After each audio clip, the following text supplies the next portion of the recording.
Hi, this is a standing Feldenkrais lesson that relates to easy hips with very gentle movement. So this should be nice for you.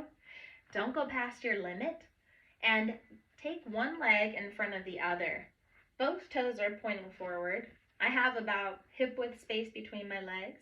I'm going to take both my hands to my front leg and just start to take them down and just notice how far I go and how I do that.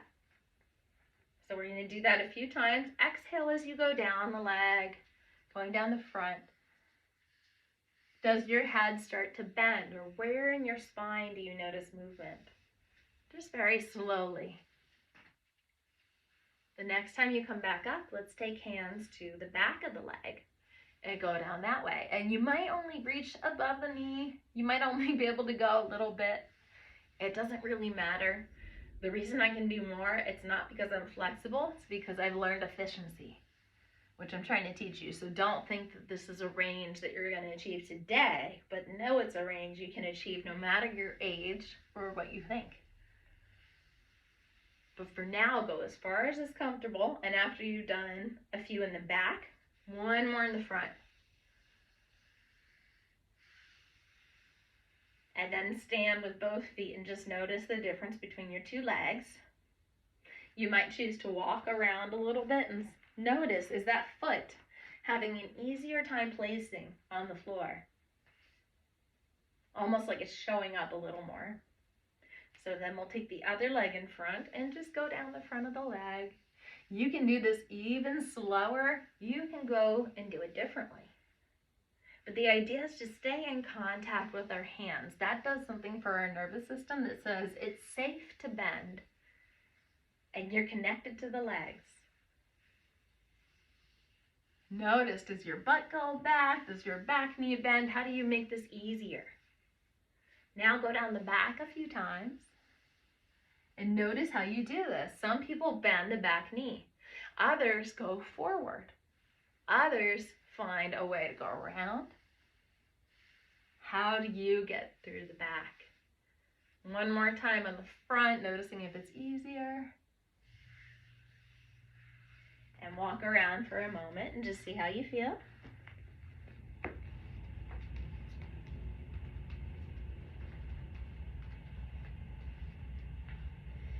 Notice your hips and notice if there's some more looseness in your hips that you can sense. We're going to continue to work with that looseness. We're going to sit on the floor for just a minute. All right, so feeling yourself in your hips, feeling alive to what we just did. Notice how you sit. Feel the support of your long spine. Hands can go anywhere, legs can be any way. We're going to make this a lot easier. So we're going to take our feet together, but you can stay in a cross position if you choose to. We're going to have our hands on the ground. We're going to put them in a prayer position at the heart. And then we're going to start to look up as we inhale and come back down as we exhale. Now, as you look up and inhale, see if you can notice your contact under your pelvis and feel a connection to your sits bones as though you're pulling from your pelvis. And if not, that's okay. As you come back down, feel the straight line of your spine.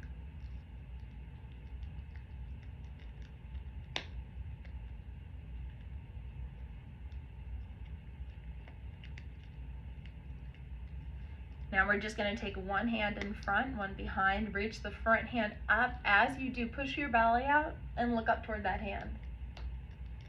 You might use that back hand to support you behind you. So you can always place it behind you. Front hand lifts. Inhale, belly expands. You look up at the hand. You notice your pelvis is moving a little. What direction is it moving in as you inhale? Mine feels like it goes out, and then it goes a little bit to the side I'm looking toward. Let's try the other hand. Starting it low. Raising it up slowly because you want to follow it with the eyes and the belly. Just like in Qigong, the pelvis follows. Once again, raise it up and bring it down.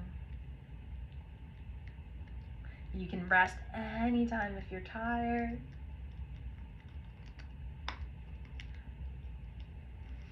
Rest either in seated, standing, or lying. There is no right way to rest. You can even walk.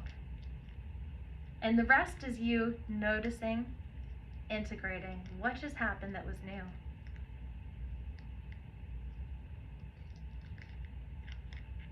And as you rest, I want to tell you something really important about the pelvis, that if you can manage this, it will change your whole life. The brain does not fall when the pelvis is relaxed, but we tend to grip in our pelvis. So I'm going to show you another way to move. Now, if this is challenging for you, do it in a different way, or skip this part, or watch. But I want to show you how our sits bones, when working together, can release tension in the pelvis, and that allows us to balance without falling. It's almost impossible to fall when your pelvis is loose, when it's not holding. So let's try something.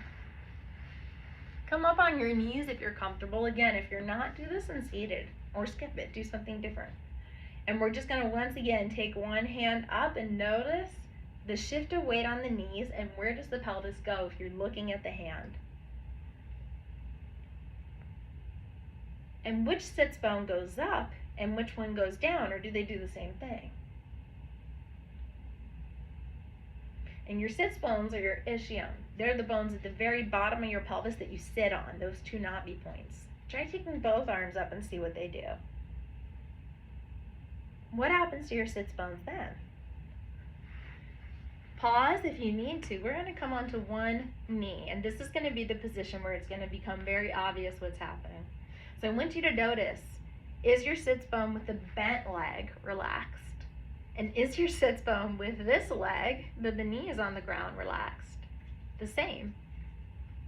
So I want you to think about relaxing whatever sits bone, that's the side of your pelvis underneath, and it needs to drop down. Whichever side that isn't dropping down, just notice that and see if you can drop it down. As you start to inhale the arms up, dropping down both of your sits bones, not just one, but both, and coming back. And feeling that creates balance in your pelvis. If you can find it, drop both your sits bones and come back. Let's pause before we try the other side. And if you're resting and you want to come back to lifting arms as a reference, you can, or just rest. This is not an easy position, but it is the best position to find out what our sits bones are really doing. Because we don't have the feedback of the floor, we can feel how they descend, how they spread out to help us, so that our pelvis is always online. Other side when you're ready. And one side will be easier than the other. So if you start to fall, don't worry about it. In fact, one thing you can do is do this on a pad like I have, something that's very soft, or just be okay with falling over and catching yourself. Know that this isn't completely stable, but we're working on doing that now. As you raise your hands, see if you can lower both sits bones in your pelvis. And come back.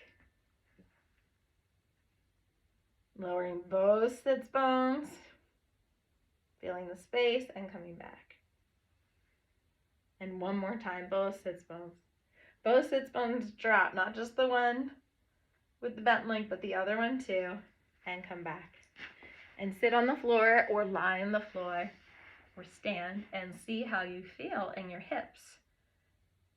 Is there more stability in the sense that you wouldn't fall as easily? Whatever you notice is perfect. In many lessons, it can be frustrating when we hit roadblocks, and it's different for everyone. So there may be lessons that challenge you to rediscover something that's hard, and that's okay.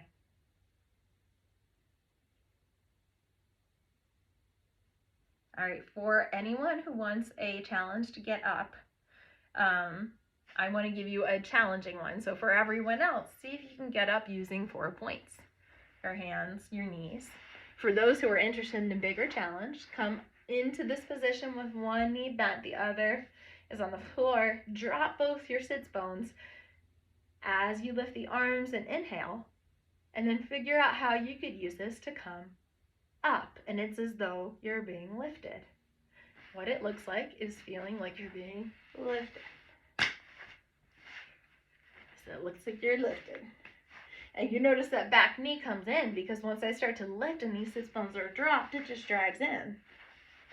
So you can try the other side. Lifting. The weight will start to shift a little bit into the front leg. The back knee will start to come in. And it'll feel like you're being lifted. So that is one easy way to come to stand. If that was challenging for you, I'm going to have a video where I break that down so we can make it possible. Please subscribe for more videos, and thank you so much for watching.